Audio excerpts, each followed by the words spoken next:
Selamat pagi untuk jemaat dan simpatisan sekalian yang saya kasih dalam nama Tuhan kita Yesus Kristus. Selamat pagi. Bagaimana kabarnya pagi hari ini? Baik. Puji Tuhan, semua baik dan dalam keadaan sehat. Dan puji Tuhan kita bisa hadir berjemaat di dalam tubuh Tuhan kita Yesus Kristus GBI Pontianak, berbakti, dan saat ini kita akan mendengarkan firman Tuhan. Mari kita buka Alkitab kita dalam Efesus pasal 5. Kita sebenarnya akan belajar dari ayat pertama sampai ayat 21. Dan karena terlalu panjang, jadi kita akan baca ayat pertama dan ayat kedua saja sebagai perwakilan dari pasal yang akan kita pelajari. Efesus 5 ayat 1 dan 2. Jika sudah menemukannya, kita akan baca bersama-sama setelah hitungan ketiga. Efesus 5 1 dan 2. 1, 2, 3. Sebab itu jadilah penurut-penurut Allah seperti anak-anak yang kekasih, dan hiduplah di dalam kasih sebagaimana Kristus Yesus juga telah mengasihi kamu dan telah menyerahkan dirinya untuk kita sebagai persembahan dan korban yang harum bagi Allah. Mari kita berdoa. Bapa di surga, terima kasih atas kasih-Mu kami semua dapat berkumpul bersama, berjemaat di dalam GBI Pontianak, tubuh dari Tuhan kami Yesus Kristus yang ada di Pontianak. Bapa di surga, kami mengucap syukur atas kasih karunia-Mu, kami dapat berkumpul untuk belajar firman-Mu. Kiranya Engkau menganugerahkan hikmat agar kami dapat memahami firman-Mu dengan baik, agar kami dapat mengerti firman-Mu dan semakin dewasa di dalam iman ketika mempelajarinya. Terima kasih Bapa, berkati juga hamba-Mu yang akan menguraikan firman-Mu. Kiranya dapat mengajar dengan baik sesuai dengan kehendak. Terima kasih Bapa. Hanya di dalam nama Tuhan kami Yesus Kristus kami sudah berdoa dan mengucap syukur. Amin. Baik. Ketika seseorang tersesat atau bahkan kalau kita sedang tersesat, kita butuh yang namanya petunjuk.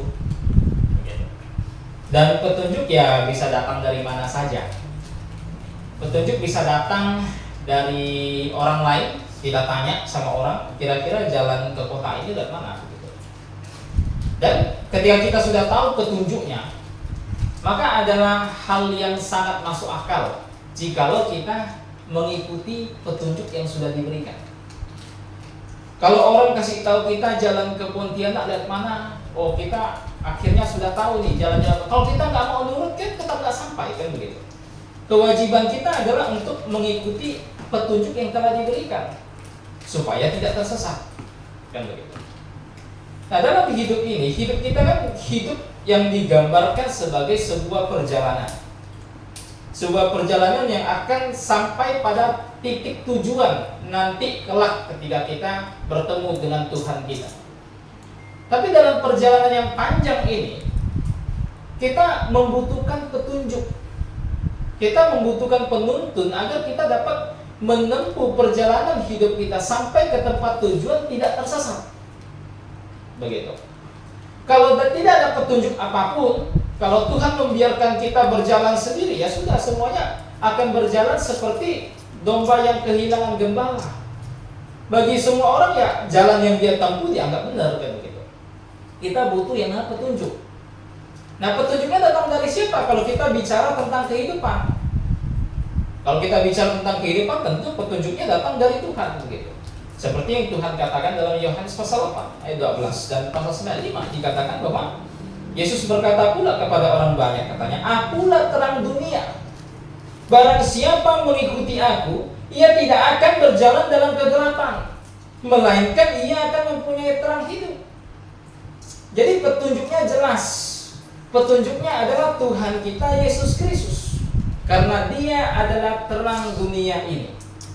Tanpa Dia ya segalanya gelap. Nah, tetapi dengan hanya mengetahui bahwa petunjuknya adalah Tuhan kita Yesus Kristus, tidak membuat kita dapat melewati perjalanan hidup kita ini dengan baik. Dengan hanya mengetahui bahwa petunjuknya adalah Tuhan kita Yesus Kristus. Iblis tahu bahwa Tuhan kita Yesus Kristus adalah Allah. Dia tahu itu. Tetapi apakah iblis diselamatkan? Jawabannya kan tidak begitu. Dia tahu. Ya sama. Hanya tahu bahwa Yesus adalah petunjuk untuk dapat melewati perjalanan hidup ini tanpa tersesat hingga sampai ke tempat tujuan, tidak berarti membuat kita bisa tidak tersesat jika hanya sekedar tahu. Nah, hari ini saya ingin mengajak kita belajar satu judul dari khotbah saya, yaitu menjadi pengikut Allah. Sekedar tahu bahwa Yesus adalah petunjuk tidak membuat kita mau nurut sama Dia. Tidak membuat kita mau menjadi pengikut Dia. Maka oleh sebab itu kita harus mencari tahu bagaimana cara agar kita dapat mengikuti Dia dengan baik, agar kita dapat terus berjalan di belakang Dia, tidak tertinggal. Bagaimana caranya? Ini harus kita cari tahu. Cara yang pertama, kita lihat pertama dan kedua. Tadi sudah dibaca, tapi kita baca ulang. Dikatakan begini: sebab itu jadilah penurut-penurut Allah seperti anak-anak yang kekasih, dan hiduplah di dalam kasih sebagaimana Kristus Yesus juga telah mengasihi kamu dan telah menyerahkan dirinya untuk kita sebagai persembahan dan korban yang harum bagi Allah. Jadi cara yang pertama untuk menjadi pengikut Tuhan sederhana. Caranya adalah kita harus ditebus. Ini cara pertama. Cara supaya saya bisa menjadi pengikut Tuhan yang baik, yang tidak tertinggal ketika Tuhan berjalan, yang menjadikan Tuhan menjadi penuntun perjalanan hidup saya, adalah kita pertama-tama harus ditebus. Pertama-tama kita harus diselamatkan. Tuhan tidak mungkin mau orang yang belum diselamatkan, orang yang penuh dosa, untuk mendekat kepada Dia. Tidak mungkin. Buktinya apa? Malaikat pertama jatuh ke dalam dosa, Lucifer. Apa yang Tuhan lakukan? Dia campakkan dia keluar dari surga. Ketika manusia pertama jatuh ke dalam dosa, apa yang terjadi? Tuhan usir mereka dari Taman Eden. Tuhan tidak mau manusia berdosa mendekat kepada Dia seenak jidat dia, nggak bisa begitu. Kenapa? Karena Tuhan itu pribadi yang maha kudus. Manusia tidak bisa seenaknya. Apalagi di dalam Alkitab dideklar, diumumkan dengan sangat tegas bahwa kita semua sama begitu. Mau kaya, miskin, mau tua, muda begitu. Mau punya jabatan, tak punya jabatan, kita semua sama di hadapan Tuhan. Kita adalah manusia berdosa. Kalau kita manusia berdosa, tentu kita tidak bisa seenak hati kita untuk datang kepada Dia. Nggak bisa. Tak bisa. Kita mau datang diusir. Tuhan menaruh malaikatnya untuk menjaga Taman Eden, jalan ke arah pohon kehidupan, supaya manusia tidak bisa masuk ke dalamnya. Itu yang terjadi. Bahkan ketika manusia ingin coba-coba, perhatikan, ingin coba-coba untuk mendekat kepada Allah, apa yang akan terjadi? Israel pernah melakukannya. Coba kita lihat. Keluaran 19 ayat 16 sampai 18. Saya bacakan. Keluaran 19 ayat 16 sampai 18. Kalau kita pengen coba-coba dengan keberdosaan kita datang kepada Allah, kita coba lihat. Ayat 16, Keluaran 19. Dan terjadilah pada hari ketiga, pada waktu terbit fajar, ada buruh dan kilat dan awan padat di atas gunung, dan bunyi sangkakala yang sangat keras, sehingga gemetarlah seluruh bangsa yang ada di perkemahan. Lalu Musa membawa bangsa itu keluar dari perkemahan untuk menjumpai Allah, dan berdirilah mereka pada kaki gunung. Gunung Sinai ditutupi seluruhnya dengan asap, karena Tuhan turun ke atasnya Tuhan turun ke atasnya dalam api. Asapnya membumbung seperti asap dari dapur, dan seluruh gunung itu gemetar sangat. Pasal 18-19. Mereka datang, dulu dengar suara Tuhan, kumpul semua. Musa suruh datang. Ayat 18-19, Keluaran 20. Seluruh bangsa itu menyaksikan guru mengguntur, kilat sabung menyambung, sangkakala berbunyi, dan gunung berasap. Maka bangsa itu apa? Takut dan gemetar, dan mereka berdiri jauh-jauh. Mereka berkata kepada Musa, engkaulah berbicara dengan kami, maka kami akan mendengarkan. Tetapi janganlah Allah berbicara dengan kami, nanti kami apa? Mati. Ini yang terjadi. Israel coba, Musa kumpulkan, Tuhan mau datang. Kumpul semua di kaki gunung. Semuanya tidak ada yang bisa berdiri dengan tegak. Semuanya gemetar. Semuanya ketakutan. Baru mendengar suara saja, semuanya gemetar, tidak ada yang bisa berdiri tegak. Bahkan Israel berkesimpulan pada waktu itu, kamu saja yang ngomong. Apapun yang Tuhan omongkan ke kamu, kami akan dengar. Jangan sampai Tuhan yang ngomong langsung ke kami, nanti kami mati. Ini yang terjadi. Ketika manusia mau coba-coba bertemu dengan Tuhan yang Maha Suci, bertemu dengan Tuhan yang Maha Adil, dengan keberdosaan dia, tanpa membereskan dosa, tidak ada yang bisa berdiri tegak. Pada masa ketika itu terjadi, semuanya akan mengeluh kesakitan. Enggak ada yang bisa dengan gagah berani di hadapan Tuhan. Tuhan, saya tidak berdosa ya. Begitu. Saya bisa ngobrol sama kamu, tidak bisa. Adam saja lari bersembunyi. Ini orang yang pernah bercakap-cakap dengan Tuhan langsung ketika jatuh ke dalam dosa. Apa yang dilakukan Adam? Adam bersembunyi. Begitu. Nah, masalahnya kita semua manusia berdosa. Kita semua akan mengalami seperti yang orang Israel alami. Maka oleh sebab itu ketika kita mau menghadap Tuhan, ketika kita mau menjadi pengikut Tuhan, hal yang paling pertama yang harus dibereskan adalah keberdosaan kita ini. Ini yang harus dibereskan. Banyak orang berusaha memberikan jawaban untuk membereskan keberdosaannya. Begitu. Manusia ya pada dasarnya ingin untuk menjadi pengikut Tuhan, ingin untuk datang menyembah kepada Tuhan, sehingga mereka berusaha membuat cara untuk dapat menyelesaikan persoalan dosa tersebut. Sebagian besar dari mereka berpikir bahwa masih ada yang baik di dalam diri manusia. Bukan sebagian besar, bahkan bisa dikatakan semua orang yang tidak mengenal Tuhan yang benar, semuanya itu berpikir bahwa pada diri mereka tuh ada hal yang baik. Sehingga apa? Mereka berkesimpulan lewat perbuatan yang mereka lakukan, mereka dapat membersihkan keberdosaan mereka. Lewat perbuatan yang mereka kerjakan, lewat amal ibadah yang mereka kerjakan itu, Tuhan akan menerima mereka. Tuhan akan menyambut mereka dengan tangan terbuka. Semua orang di luar Tuhan berpikir seperti begitu, bahwa masih ada hal yang baik pada diri manusia. Inilah tipuan yang iblis tanamkan bahkan sejak di Taman Eden. Ketika dia menipu manusia, inilah yang iblis tanamkan, bahwa mereka akan menjadi seperti Allah, bahwa mereka akan mengetahui hal yang baik dan yang jahat. Dan ketika mereka jatuh ke dalam dosa, sebagian dari keturunan berpikir bahwa mereka memiliki sesuatu yang baik pada diri mereka. Begitu. Tetapi apa yang Alkitab katakan? Apakah Alkitab berkata bahwa ada hal yang baik dalam diri kita? Tidak ada. Tidak ada satupun hal yang baik pada diri kita.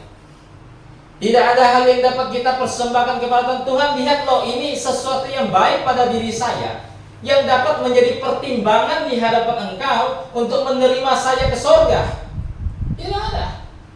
Yesaya berkata bahwa segala perbuatan baik kita, segala kesalehan kita itu semua kain kotor di hadapan Tuhan. Tidak ada yang baik, saudara. Tidak ada. Manusia berpikir bahwa ada yang baik pada diri saya, tapi mereka tidak menyadari bahwa mereka sebenarnya tertipu oleh hati mereka. Apa yang Alkitab katakan tentang hati manusia yang penuh dosa? Dalam Yeremia dikatakan hati manusia itu penuh dengan tipu. Manusia cenderung untuk tertipu oleh hatinya. Apa yang dikatakan Amsal? Saking manusia tertipu oleh hatinya sendiri, mereka selalu menganggap benar jalan yang mereka tempuh. Padahal yang menguji benar atau tidaknya itu bukan manusia, tetapi Tuhan. Yang menentukan bahwa saya memiliki hal yang benar atau tidak itu bukan kita, tetapi Tuhan yang menentukan. Setiap orang yang hidup di dunia ini, jika dia bijaksana, seharusnya dia bertanya kepada Tuhan, apakah ada hal yang baik pada diri dia? Begitu. Jangan bertanya pada diri sendiri. Bertanya sama diri sendiri ya semua kesimpulannya selalu ada yang baik pada diri saya. Saya setidaknya tidak pernah membunuh orang. Saya setidaknya tidak pernah pakai narkoba, minum alkohol. Setidaknya tidak melakukan itu begitu. Kalau bertanya kepada diri sendiri ya semua baik begitu. Tapi bertanya kepada Tuhan, adakah yang baik pada diri kita? Jawabannya jelas tidak ada. Tuhan yang umumkan dalam Pengkhotbah pasal 7 dan Roma pasal 3, semua manusia berbuat dosa. Tidak ada seorang pun yang benar, termasuk dari Adam sampai Maria yang adalah ibu dari Tuhan Yesus Kristus, itu pun orang yang tidak benar. Karena Tuhan umumkan apa? Tidak ada seorang pun yang benar. Maria yang mengandung Tuhan kita Yesus Kristus itu pun adalah manusia berdosa. Dia pun adalah orang yang tidak benar. Abraham yang disebut sebagai bapak orang beriman, dia pun adalah orang yang tidak benar. Tidak ada seorang pun yang benar, tidak ada. Kalau begitu, ya kita semua tidak bisa dengan seenaknya datang kepada Tuhan dengan membawa kebaikan kita, tidak bisa. Maka oleh sebab itu kita membutuhkan jawaban dari Tuhan atas pertanyaan kita. Begitu. Jika kita tidak benar di hadapan Tuhan, kalau begitu Tuhan, bagaimana cara saya supaya bisa jadi pengikut Engkau? Bagaimana cara saya supaya bisa mendekat ke tahta-Mu dan tidak dihukum? Bagaimana supaya saya bisa berjalan di hadapan tahta-Mu menuju kepada Engkau tetapi tidak gemetar? Bagaimana caranya Tuhan? Solusi dari Tuhan cuma satu. Solusi dari Tuhan cuma satu. Solusinya adalah kasih karunia yang Ia berikan. Inilah satu-satunya solusi yang Tuhan kasih. Kasih karunia yang Ia berikan melalui anaknya di atas tiang salib yang datang 2000-an tahun yang lalu. Inilah solusi yang Tuhan berikan. Tuhan mengutus anaknya yang tunggal. Untuk apa? Untuk menanggung hukuman dosa yang harus ditanggung manusia. Karena semua manusia yang berdosa tadi tidak bisa datang kepada Tuhan. Mereka harus kemana kalau begitu? Harus dihukum di neraka. Harus dihukum di neraka. Kenapa? Karena dosa yang mereka perbuat. Berapa lama? Selama-lamanya. Dan Yesus Kristus datang untuk menerima hukuman yang harus kita tanggung. Menanggung hukuman yang harus diberikan kepada kita, harusnya diberikan kepada kita. Dia tanggung itu semua. Supaya apa? Supaya kita semua bisa dibenarkan oleh pengorbanannya di atas tiang salib. Hanya ini solusi Tuhan. Tuhan tidak pernah ingkar bahwa dosa harus dihukum. Hanya yang menerima hukuman itu diganti. Tadinya kita, sekarang anaknya yang tunggal. Hanya ini solusinya. Jika tidak mau, ya sudah, tanggung sendiri di neraka. Siapa tahu ada yang cukup gentle kan? Masa Tuhan saya yang tanggung? Saya tanggung sendiri. Wah, kan kadang-kadang ada orang gitu. Enggak terima saya orang lain tanggung. Saya tanggung sendiri. Salah-salah saya boleh juga, mungkin nggak apa-apa gitu. Tanggunglah di neraka. Tetapi jika tidak mau datang kepada kaki salib Kristus, Dia telah menanggung dosa tersebut. Bahkan dikatakan dalam Roma pasal 5, Dia telah mati selagi kita masih berdosa. Selagi Bapak Ibu semua belum menerima Tuhan kita Yesus Kristus, Dia telah mati bagi kita semua. Karena ketika Dia di atas tiang salib itu, Dia menanggung dosa. Dia menanggung hukuman yang harus diderita manusia, mulai dari manusia pertama sampai manusia terakhir. Jadi ketika saya masih berdosa, belum terima Tuhan sekalipun, Tuhan telah mati bagi saya. Tetapi permasalahannya, walaupun Tuhan telah mati bagi kita, Tuhan menuntut sebuah kondisi supaya kita dapat menerima berkat yang Tuhan telah kerjakan di atas tiang salib itu. Dia telah mati bagi orang dewasa tukang parkir tuh, belum terima Tuhan, dia sudah mati bagi dia. Tetapi Tuhan menuntut sebuah kondisi agar orang yang seperti mereka itu dapat menerima berkat dari penyaliban Tuhan. Begitu. Coba kita lihat. Kondisi apa yang Tuhan tuntut? Kondisi apa yang Tuhan tuntut?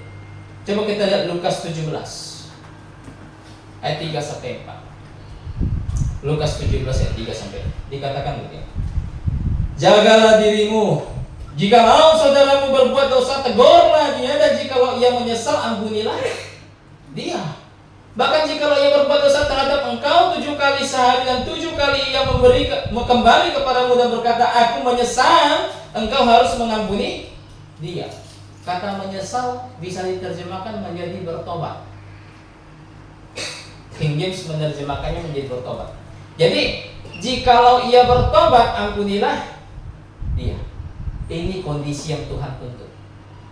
Tuhan kasih karunia kepada umat manusia cuma-cuma. Dia tidak, manusia harus bisa bangun rumah 1000 tingkat baru saya mau mengasihi dia. Tidak. Dia memberikan itu dengan cuma-cuma kepada setiap umat manusia. Tidak perlu sampai, Tuhan tuntut saya untuk sumbang ke panti atau sumbang atau bangun jembatan 3 biji baru Tuhan mengasihi. Tidak. Kasih karunia Tuhan cuma-cuma, tetapi pengampunan Tuhan membutuhkan syarat. Kasih karunia-Nya cuma-cuma, saudara. Siapapun bisa terima kasih karunia tersebut, tetapi pengampunannya itu bersyarat. Syaratnya apa? Bertobat. Itu syarat supaya kita diampuni. Dan supaya kita dibenarkan tidak hanya tobat, tetapi percaya kepada Tuhan kita Yesus Kristus sebagai Tuhan dan Juru Selamat. Percaya siapa Dia. Dia adalah pribadi kedua dari Allah Tritunggal. Percaya bahwa Dia telah mati di atas tiang salib, telah dikubur dan bangkit untuk kita. Mengaminkan pengorbanannya, barulah kita bisa diampuni dan dibenarkan. Oh saudara, ini kondisi yang Tuhan tuntut, yaitu bertobat dan percaya kepada diri. Tanpa melalui ini, tidak ada satu orang pun ditebus. Tidak ada. Tanpa melalui ini, tidak ada seorang pun yang bisa jadi pengikut Tuhan dengan baik. Tidak ada. Semua mungkin bisa merasa melayani Tuhan dan menjadi pengikut Tuhan, tetapi apa yang ia rasa sebenarnya adalah tipuan yang diberikan oleh iblis bagi hati. Begitu. Jadi itu yang pertama. Jadi bagaimana cara kita menjadi pengikut Tuhan? Cara yang pertama adalah kita harus ditebus. Cara yang kedua, ayat 3 sampai 14. Cukup panjang. Saya bacakan. Tetapi percabulan dan rupa-rupa kecemaran atau keserakahan disebut saja pun jangan di antara kamu, sebagaimana sepatutnya bagi orang-orang kudus. Demikian juga perkataan yang kotor, yang kosong, atau yang sembrono, karena hal-hal ini tidak pantas. Tetapi sebaliknya, ucapkanlah syukur.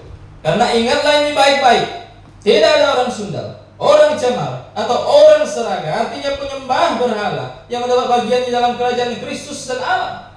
Janganlah kamu disesatkan orang dengan kata-kata yang hampa, karena hal-hal yang demikian mendatangkan murka Allah atas orang-orang durhaka. Sebab itu janganlah kamu berkawan dengan mereka. Memang dahulu kamu adalah kegelapan, tetapi sekarang kamu adalah terang di dalam Tuhan. Sebab itu hiduplah sebagai anak-anak terang. Karena terang hanya berbuahkan kebaikan dan keadilan dan kebenaran. Dan ujilah apa yang berkenan kepada Tuhan. Janganlah turut mengambil bagian dalam perbuatan-perbuatan kegelapan yang tidak berbuahkan apa-apa, tetapi sebaliknya telanjangilah perbuatan-perbuatan itu. Sebab menyebutkan saja pun apa yang dibuat oleh mereka di tempat-tempat yang tersembunyi telah memalukan. Tetapi segala sesuatu yang sudah ditelanjangi oleh terang itu menjadi nampak, sebab semua yang nampak adalah terang. Jadi cara yang kedua supaya kita bisa menjadi pengikut Tuhan yang baik adalah kita memisahkan diri dari dosa dan dari dunia. Kita memisahkan diri dari dosa dan dunia. Memang bagi kita yang sudah menerima Tuhan kita Yesus Kristus, yang sudah bertobat, kita dilahir barukan, seperti lagu yang tadi kita nyanyi. Kita diselamatkan, kita dikuduskan oleh pengorbanan Yesus Kristus. Kita dibuat menjadi layak untuk mengikuti Tuhan. Memang benar. Tetapi tidak berarti ketika saya sudah diselamatkan, nilai dosa itu menjadi berubah. Tidak berarti demikian. Ketika saya sudah diselamatkan, berarti Tuhan memandang saya oh kalau mau buat dosa nggak apa-apa karena sudah diampuni. Tidak, nilai dosa tetaplah sama. Sekalipun saya sudah diselamatkan, nilai dosa tetaplah sama.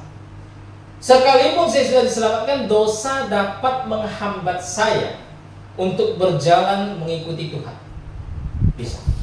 Dosa dapat membuat saya untuk terpisah jauh dari Tuhan ketika saya berbuat dosa dan menyembunyikan dosa tersebut dan tidak melakukan pengakuan di hadapan Tuhan. Dosa tetap sama di hadapan Tuhan. Oleh sebab itu, jika kita ingin menjadi pengikut Tuhan yang baik, maka kita harus melepaskan diri, membuat sebuah pemisahan yang jelas dengan dosa. Ini yang harus kita lakukan. Begitu. Dan Paulus tegaskan ini. Dia tegaskan dengan sebuah kalimat-kalimat yang sangat indah. Di dalam pasal 5, dia katakan bahwa kamu dahulu hidup dalam kegelapan, tetapi sekarang kita adalah anak terang. Paulus membicarakan bagaimana hidup kita sebelum kita diselamatkan. Oh, kita semua gelap. Kita semua berjalan sesuka kita semua berjalan menurut yang kita anggap benar. Dan Paulus menyelipkan satu kata yang sangat penting untuk menunjukkan sebuah perubahan yang drastis yang dialami oleh mereka yang telah bertobat dan percaya. Kata apa itu? Yaitu kata tetapi. Satu kata yang singkat. Tetapi katanya kita sekarang adalah anak terang. Satu kata yang sangat singkat yang menunjukkan sebuah perubahan yang sangat drastis. Bahwa tadinya saya anak gelap, sekarang saya bukan lagi anak gelap. Saya sekarang adalah anak terang. Dan karena saya anak terang, maka segala perbuatan saya pun harus berbeda dari apa yang dulu saya perbuat. Ini ditunjukkan oleh Paulus. Bahkan Paulus sangat mempertajamnya, memperkuat kontrasnya dengan berkata bahwa, coba kita lihat di ayat 9 sekali lagi. Ayat 9. Karena terang hanya berbuahkan kebaikan, keadilan, kebenaran. Hanya ini buahnya. Ngomong-ngomong ayat 9 ini salah terjemahan. Seharusnya bukan buah dari terang, tetapi buah dari roh. LAI mengikuti teks yang buruk, dia mengikuti critical text. Dalam Textus Receptus di sini buah roh. Karena kalau kita baca Alkitab, terang itu tidak pernah ada buahnya. Coba aja. Di dalam Alkitab satu-satunya yang punya buah itu cuma satu ya, yaitu roh. Dalam Galatia, buah roh. Dalam Alkitab kita bolak-balik tidak ada buah terang, tidak. Dan LAI mengikuti teks critical text di sini, teks yang buruk. Tetapi dikatakan dengan tegas oleh Paulus, buah dari roh hanyalah kebaikan, keadilan, dan kebenaran. Hanya 3 ini. Enggak macam-macam, enggak kebaikan, keadilan, kebenaran, kemudian percabulan, tidak. Semua yang terang hanya berbuahkan itu saja. Begitu. Jadi terlihat kontras yang sangat jelas bahwa apa yang harus saya lakukan ketika saya sudah diselamatkan, apa yang tidak boleh saya lakukan ketika saya sudah diselamatkan. Dan Paulus memberikan contoh di sini. Dikatakan di ayat 4, demikian juga ayat 3 dari ayat 3. Tetapi percabulan dan rupa-rupa kecemaran, didaftarkan dari ayat 3. Apa-apa saja yang harus ditinggalkan ketika kita menjadi anak terang. Pertama, percabulan dan kecemaran. Ini 2 hal jadi satu paket. Percabulan dan kecemaran itu dapat merujuk kepada sebuah nafsu yang tidak terkendali, yang dikerjakan di luar dari waktu Tuhan. Begitu. Akhirnya muncullah istilah yang kita kenal, dosa seks pranikah. Pacaran sudah berhubungan intim, pasca nikah, sudah nikah masih selingkuh misalnya. Kemudian LGBT. Di Indonesia sih kurang tren lah ya LGBT ya. Tapi kalau di luar itu cukup tren begitu. Tapi kemarin saya pas ikut blog kelas, mantan murid saya sekarang jadi penginjil, ngantar saya, katanya di Cirebon tuh banyak orang gay katanya. Dia pernah bonceng satu ibu-ibu katanya. Ibu-ibu itu curhat lah, dia kan gojek, curhat lah dia. Dia curhat sampai nggak tahu gimana ceritanya sampai berbicara urusan permasalahan hubungan intim. Dia curhat ke murid saya ini. Dia bilang suaminya ini agak aneh begitu. Karena begini katanya, sebelum berhubungan intim mereka suaminya tuh harus nonton video porno antara laki-laki dengan laki-laki baru nafsunya naik. Kalau saya bilang ke murid saya, ketemu lagi kasih tahu, Bu, suami ibu tuh homo gitu. Homo suami ibu. Dan dia bilang di Cirebon tuh banyak. Berapa kali dapat klien itu orang-orang yang gay, lesbi begitu di Cirebon begitu. Jadi ya walaupun Indonesia sih kurang tren, tapi semua mereka ada. Cuma yang mereka tersembunyi begitu. Mereka tidak berani muncul ke permukaan karena hukum di Indonesia begitu. Tapi kalau di luar sih sudah marak sekali. LGBT. Orang zaman dulu nggak perlu didik anaknya. Kalau nikah besok, kalau udah tua, buat tua pula. Nikah udah dewasa, ingat ya pasangannya selawan jenis, nggak perlu diajar kalau dulu. Kalau sekarang harus diajar itu. Bahkan di SMA RBC saya ngajar anak kelas 11, materi mereka tuh di dalam buku teks mereka itu adalah materi tentang pernikahan.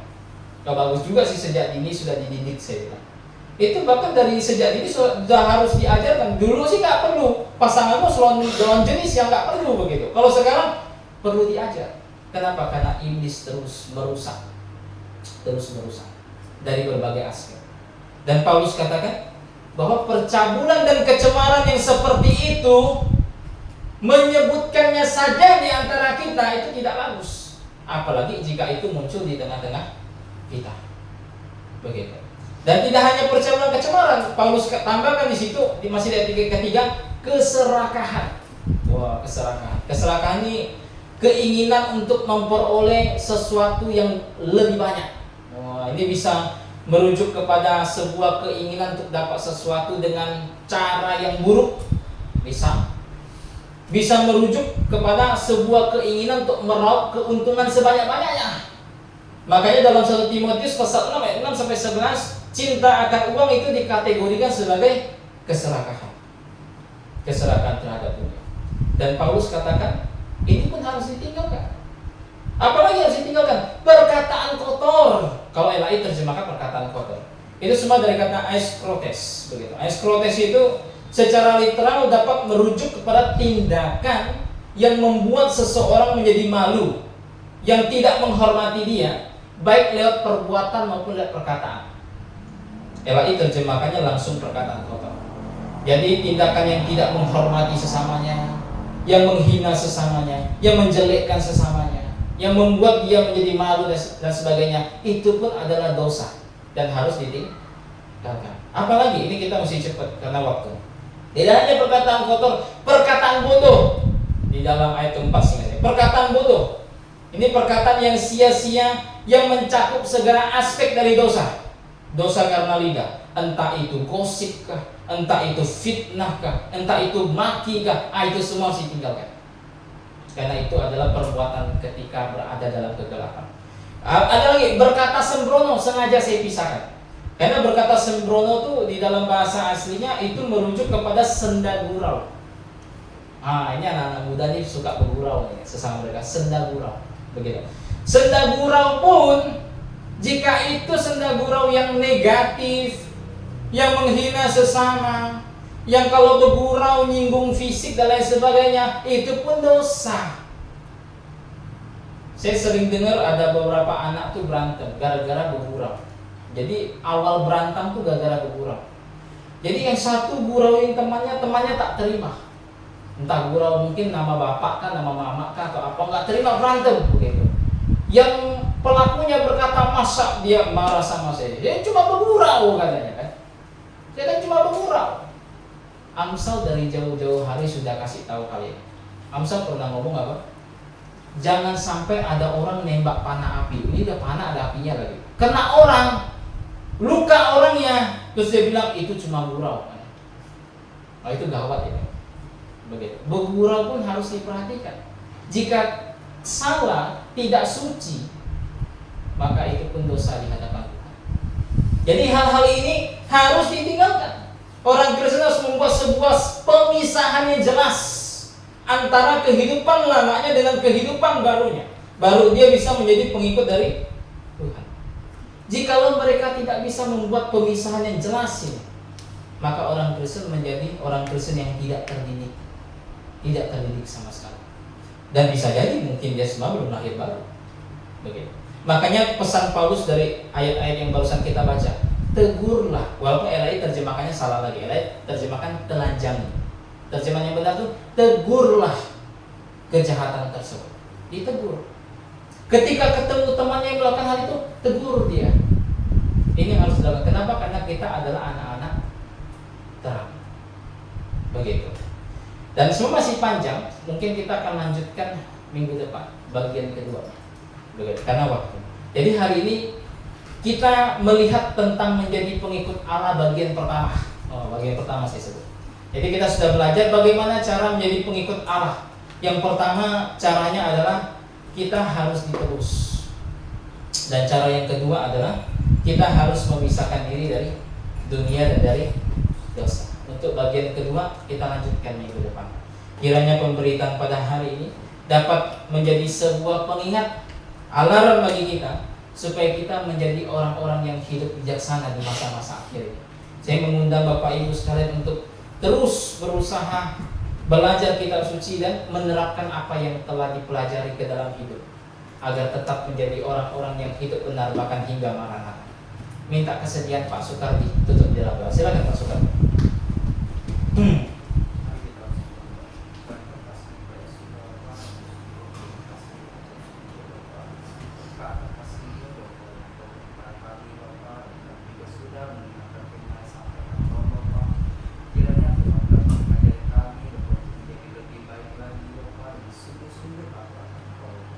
Terima kasih Bapak. Nama Tuhan Yesus kami berdoa untuk syukur. Amin. Amin. Baik, kita tutup dengan nyanyi satu